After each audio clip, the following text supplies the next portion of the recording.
Good afternoon and welcome to Pay Entry's weekly webinar. Today we're going to be talking about HIPAA and whether or not your company should be compliant in any way, shape, or form. There is a handout of this presentation under handouts on your screen, and we will be posting this as we do all of our other webinars to our website on payentry.com. So if you miss it, you can also miss part of it. You can also pull that up and listen to it again. I am Kathy Graham. I'm the Senior VP of HR Services here at PayEntry, and I want to welcome you today. And first of all, let you know that I'm not an attorney. So our webinars are intended to be educational. We hope that the information is helpful to you in understanding the topic overall, but remember that this is not legal advice, and that if you do have a situation and it's more than just a question about the laws and how you apply them, then you probably do need an attorney if you have a situation. Let's just say what we're going to talk about today. First, we're going to talk about how did this HIPAA law originate?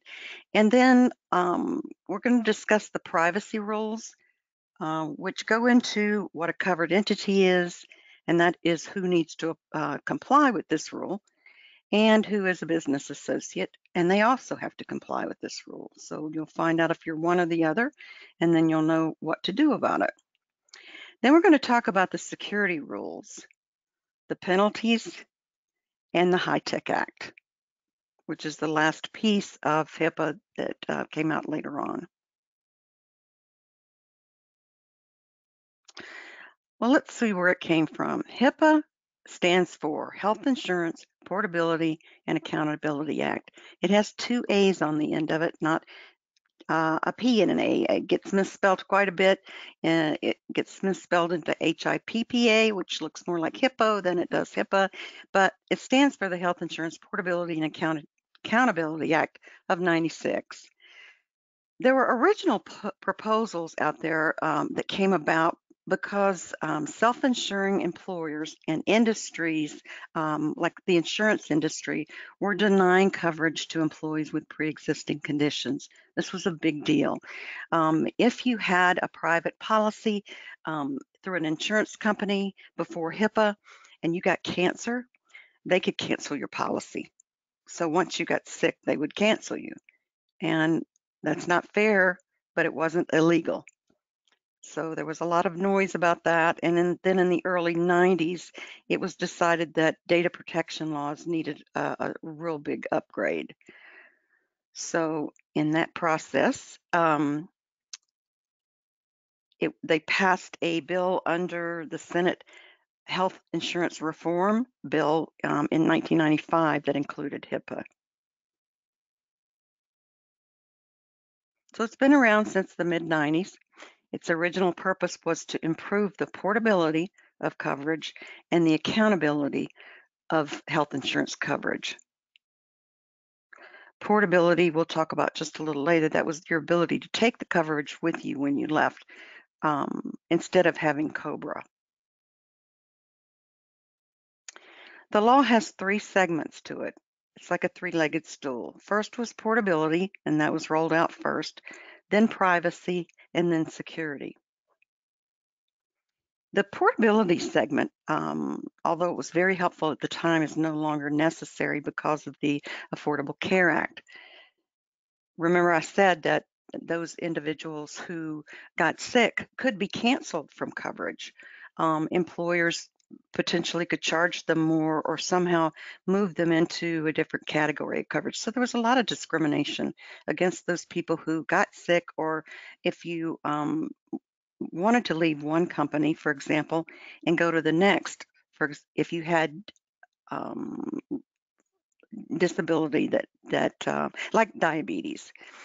If you go to the new company back before HIPAA, you actually would have no coverage for your disability or your, let's just say your diabetes coverage, supplies or office visits or anything like that for usually 12 months, a whole year, when you went into a new health insurance plan. So portability was done away with, or the pre-existing conditions, limitations, and waiting periods have been done away with by ACA.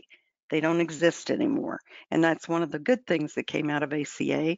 One of the few good things, maybe, but one of the good things that came out of ACA is that this portability is now not an issue.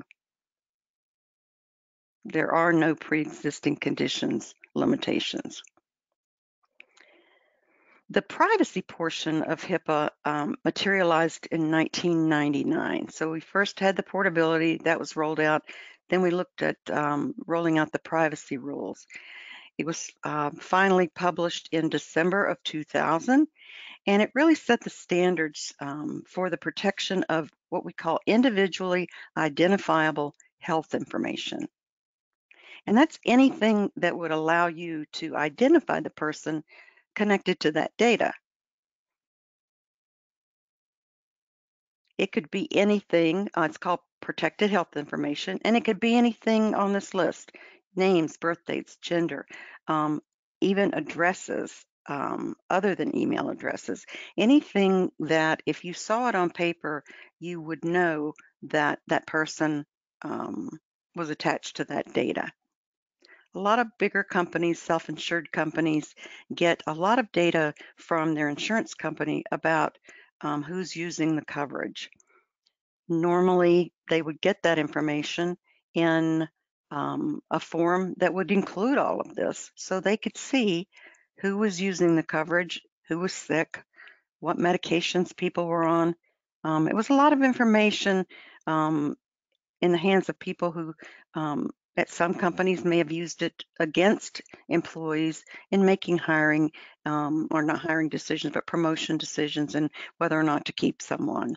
So most of the reports now that an insured or self-insured company would get are de-identified, which means they've taken out all of these things, names, birth dates, all of those things, to make it invisible to the person looking at the information who it belongs to, so that decisions cannot be made against people who are ill.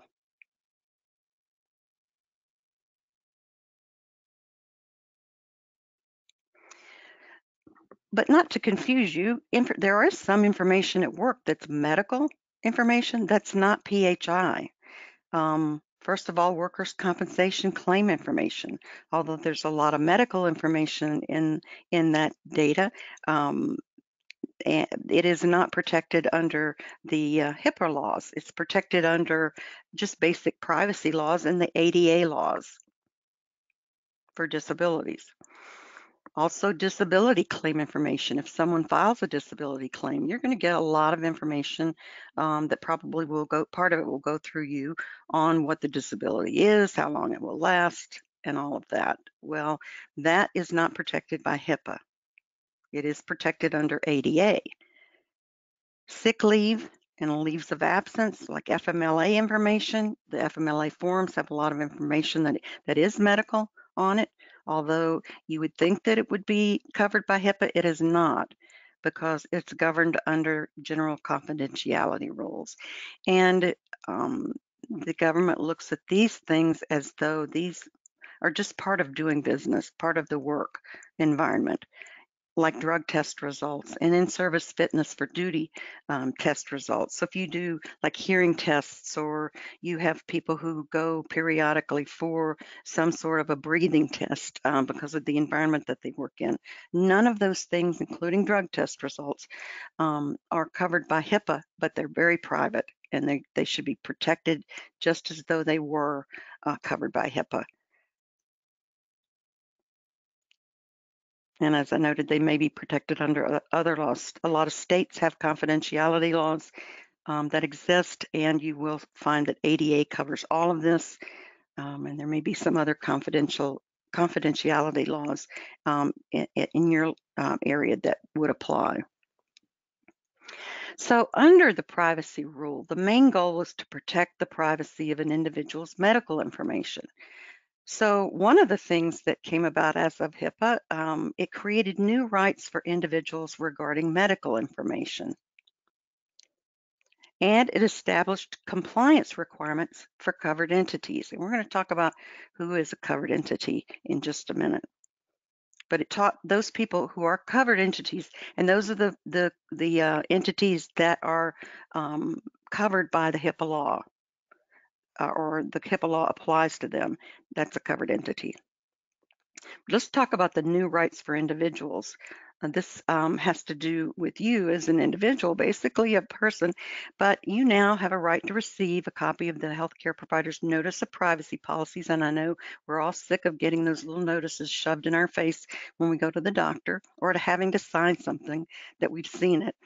But now you have a right to access and copy your medical records. Now, that doesn't mean you can put your hands on your own medical records, but if you want a copy of your medical record from your doctor, and you're willing to pay them to make the copies, then it's available to you.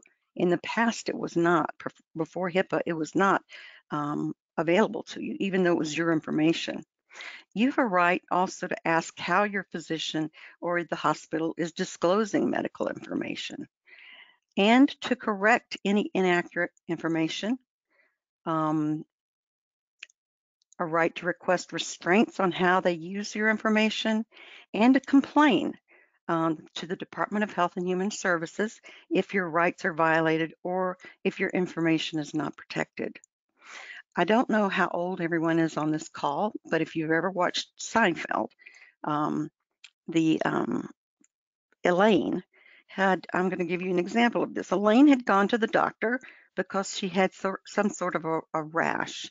And when she went into the first doctor, they held her medical records very close to their chest, and said something to her about being a difficult patient, and made a note.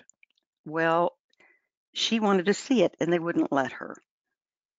And every doctor she went to after that saw the record that says she was a difficult patient, and no one wanted to treat her.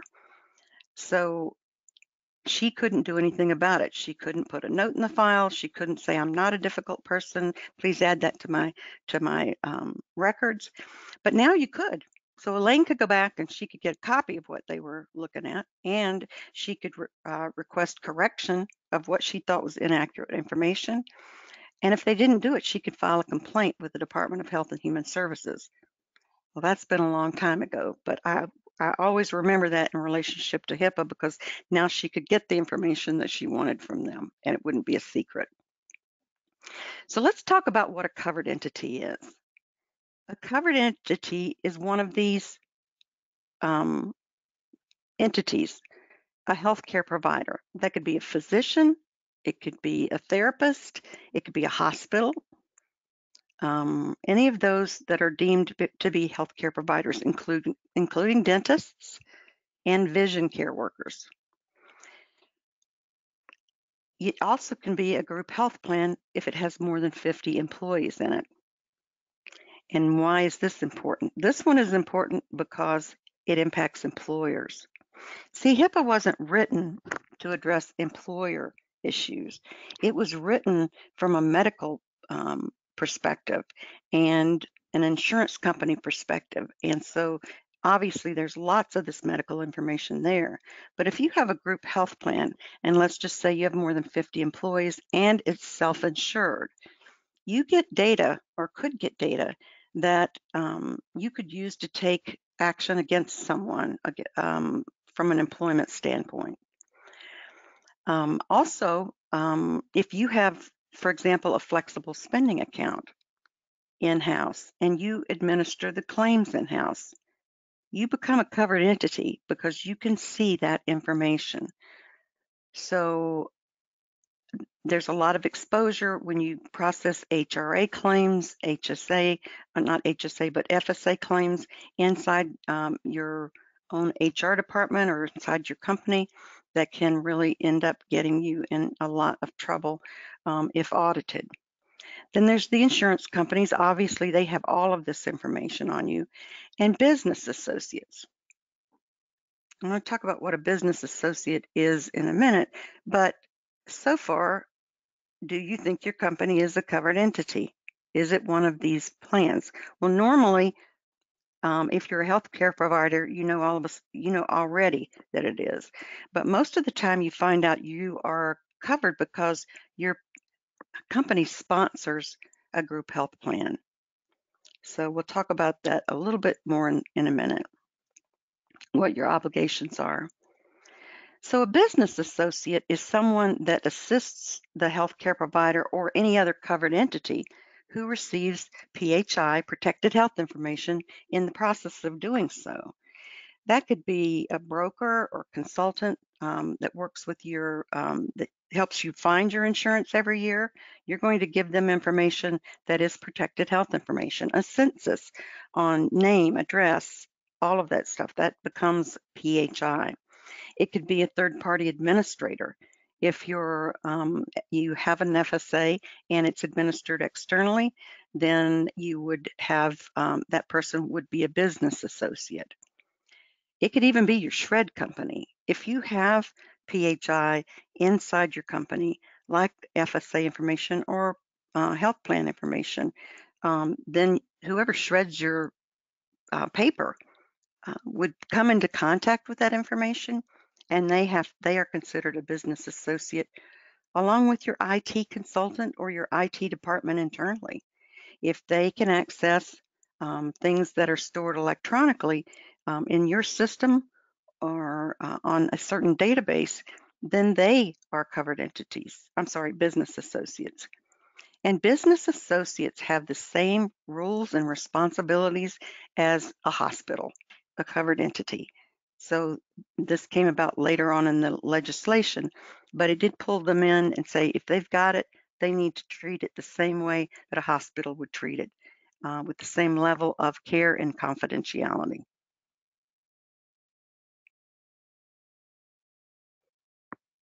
I think that's what I just mentioned. So, um, covered entities, if you determine you are a covered entity, and if you're confused about what this is after this, put a question in the questions box, or you can call me afterwards, but I'll be happy to give you an idea of whether I think that you're a covered entity.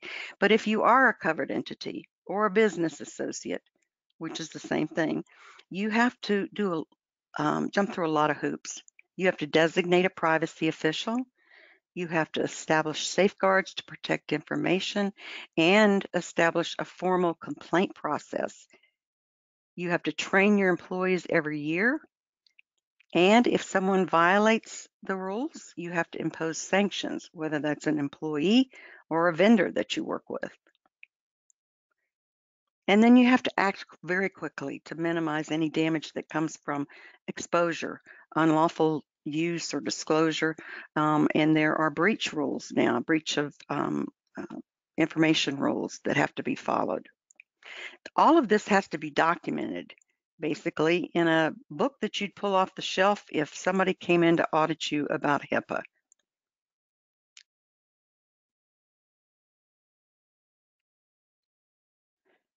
So let's move out of the privacy into the security rule. The final security rule was published 3 years after the privacy rule.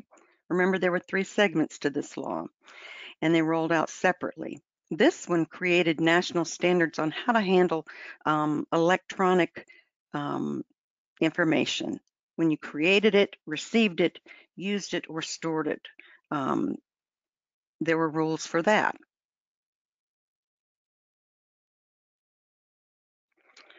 The security rule actually governs protections required with respect to what we call EPHI, electronic protected health information.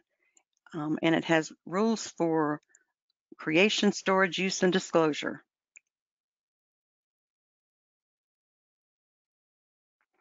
EPHI is protected health information that's stored in or transmitted by electronic media between covered entities or business associates.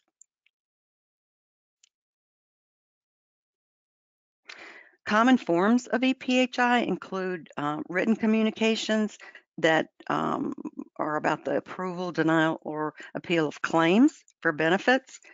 It can be an email communication regarding benefit claims internally.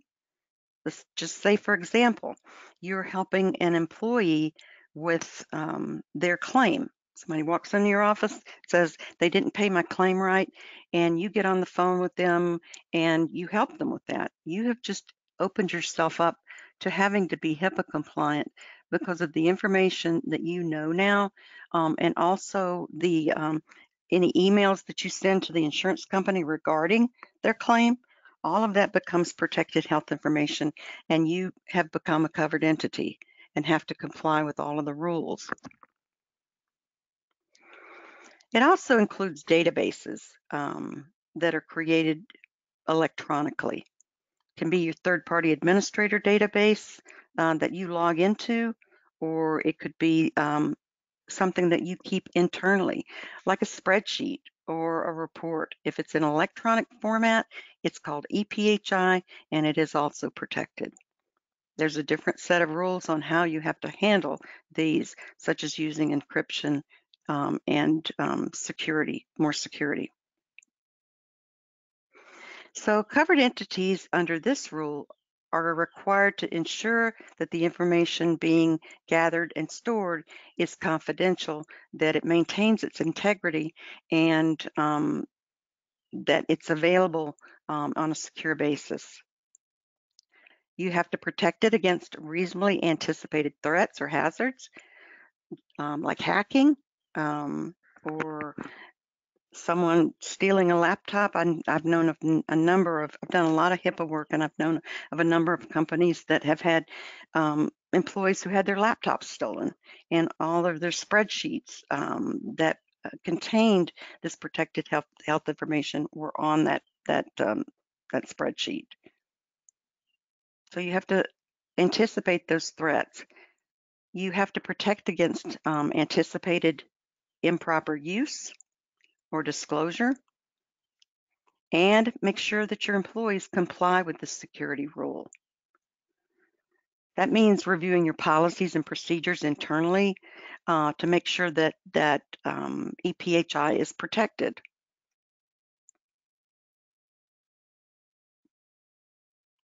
There are significant penalties and multiple types of penalties for HIPAA violations. There are 4 tiers, and these are just the administrative penalties. And it's based on how much you know about. It's like how much awareness did you have that it was protected health information before you disclosed it. Tier 1 obviously is the lowest risk, but it still carries a between $150,000 per violation, a maximum of $25,000 a year per violation, because it is per violation. And I'll just give you an example of something that I know that happened here in the city that I work in, Charlotte, North Carolina. And there was a dentist office that was getting a new fax machine, and I'm sorry, a copy machine. And they were hauling the new copy machine into the building, but they'd already hauled the old one out and just set it there, waiting to put it on the truck. They rolled the new one in and installed it, came back out, and the old copy machine was gone. Well, I'm not quite sure how things like this happen, but the Department of Health and Human Services, the audit police, found out about it. And because in a copy machine there's a drum, and there are other places in the machine that can store information, um, even though you can't see it, it can be reproduced.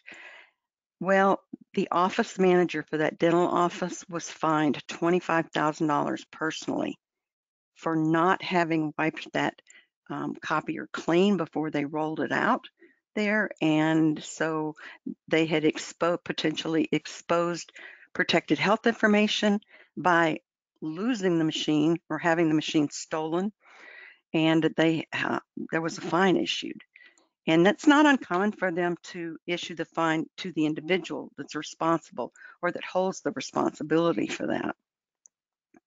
So these tier 4 is $50,000 per violation, but there's a maximum of $1.5 million per year on that, so the maximums do go up. Those are the administrative penalties. But the Secretary of Health and Human Services may impose civil monetary penalties that include criminal penalties. The Office for Civil Rights does enforce the HIPAA rules in conjunction with the Department of Justice, and employees who work for a company, including directors, officers, and just regular employees, can be deemed to be criminally liable for violations of HIPAA rules under the principle of corporate criminal liability, or they could be charged with aiding and abetting. So it depends on the situation. There have been lots of cases. HIPAA is it's like COBRA. It's very out there. Employees know about it. The Department of HHS makes a lot of money off of this, and so because they get to keep the money that they serve in penalties, and it is something that is very prevalent now, probably more in the last 3 years than ever. A little bit more about the criminal penalties. The penalties based, as I said, on the extent to how much you were aware that you were violating HIPAA rules. So if you knew you were doing it, the lowest level is the maximum penalty is $50,000 and up to 1 year in prison. So this is one of the very few laws out there. Might be the only HR law that I know of, except for some ERISA laws, fiduciary laws, that you can actually go to jail for this. If you violate the rules under false pretenses, you can be fined up to $100,000 and go to jail for up to 5 years. And if you knowingly violate HIPAA rules, the penalty is $250,000 and the maximum jail term is 10 years. And this is if you intended to use the information, you were going to sell it, you were going to transfer it to someone else, or you're going to use it for personal gain, commercial advantage, or malicious harm. Let me just give you an example of this. If I were an HR person in a large facility, I was, and I worked for a large company that had a distribution center, and our offices were in the same building. And so you know people and you know what's going on. So one of the managers comes in and says, I would like to promote Susie to lead on her team. And I, as the HR manager, say, I don't think you should do that.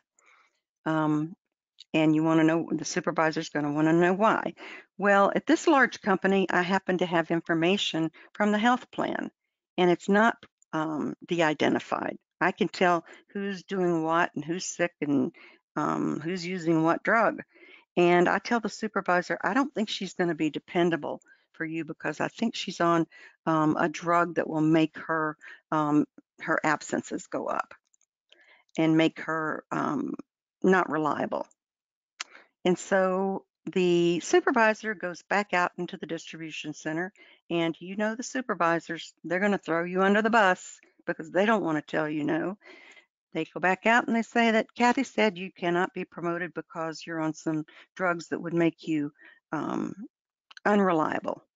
Well, that's a HIPAA violation.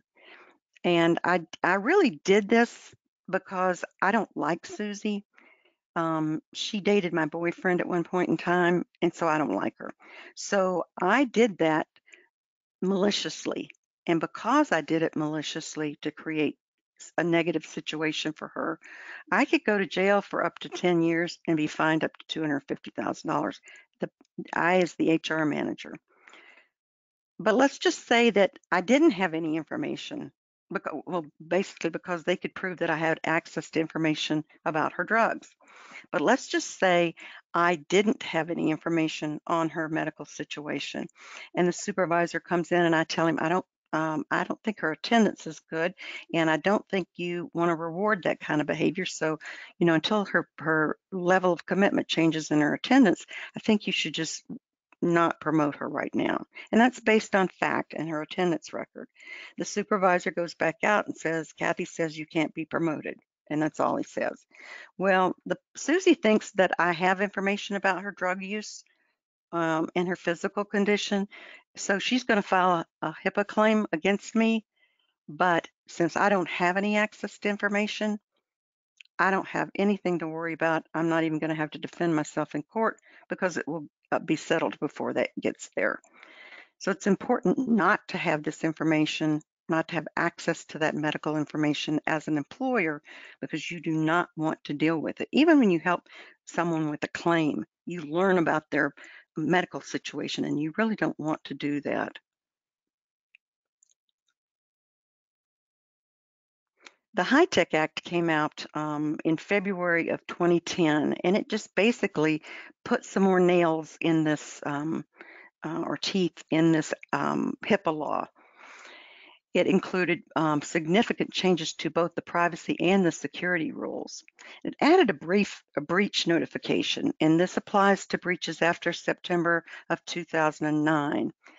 If you're a covered entity, you're required to notify the affected individuals and the Department of Health and Human Services when you have a breach of PHI.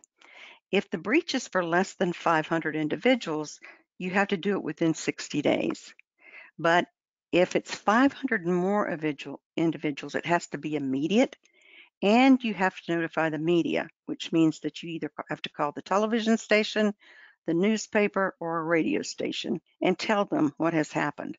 Now, that would not make you very popular with your boss if you lost something and had to go in and tell him, and I have to go call Channel News 9 News now and give them the story. It would not make you popular at all. Things like this happen very easily too. I know of a company that had a bunch of files they left out on the cabinet. It's an insurance company. A bunch of files were left out on the cabinet, the file cabinet, and next morning they were gone. All they can think of is maybe the cleaning crew threw them away, but they're gone. And it's over 500 or more people, so they have to notify the Department of Health and Human Services and call some form of media. And that's not something you want to have to do, but it does happen. It also, under HITECH, increased the civil monetary penalties to what we were looking at before. So those were higher than they used to be. And it expanded enforcement to take action against employees of covered entities and also those business associates. So the business associates were not on the list before, and now HIPAA, the HITECH Act added business associates. And the other scary thing here is the terminology that they use for audits is required periodic audits of covered entities and business associates, not random audits, but required periodic audits. So that means that you're on a list somewhere if you are a covered entity or business associate, and you will be audited. So what should an employer do? You need to determine if you're a covered entity. We can talk if you'd like, and I'll help you with that. And you can also get out of being a covered entity if you stop doing a few certain things at work. But regardless of what you are, if you're a covered entity, a business associate, or not, you need to put a statement in your handbook to address how your company handles the confidential information of employees, so that there's no discussion about it or controversy about it. Who has access to this confidential information that's in their files, and when can it be accessed, and who do you share it with? And so that's the important thing to take away, is even if you aren't one of these covered entities, you need to make sure that your employees know how you handle their private information. Okay, are there any questions?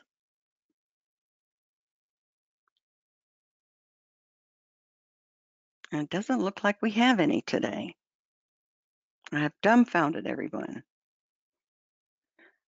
Well, remember, there is a copy of this handout or this presentation as a handout on your screen. If you have questions you want to ask after this is over, um, I'm here to help. Just email me or Brianna Grimes, who is our senior advisor in HR services. And let's see here. We can certainly help you figure it out. And if you need us or want more information about our services, just contact us at hrservices@payentry.com. Next week's webinar on Thursday will be about, Brianna, would you like to tell them what it will be about? Sure thing, Kathy. Next week's webinar, we are going to be talking about everything you need to know about hiring military veterans or servicemen or women that are in the National Guard. There is a lot of myths about hiring veterans or how to hire veterans or what type of accommodations you may need for veterans. And so we're going to do some myth busting, and we're going to talk about all the resources you need in order to make a commitment to hire veterans if that's something that is important to your company. So join us next week. There's going to be lots of good information. All right. Thank you for attending today. And if you have any questions, let us know. Have a great afternoon.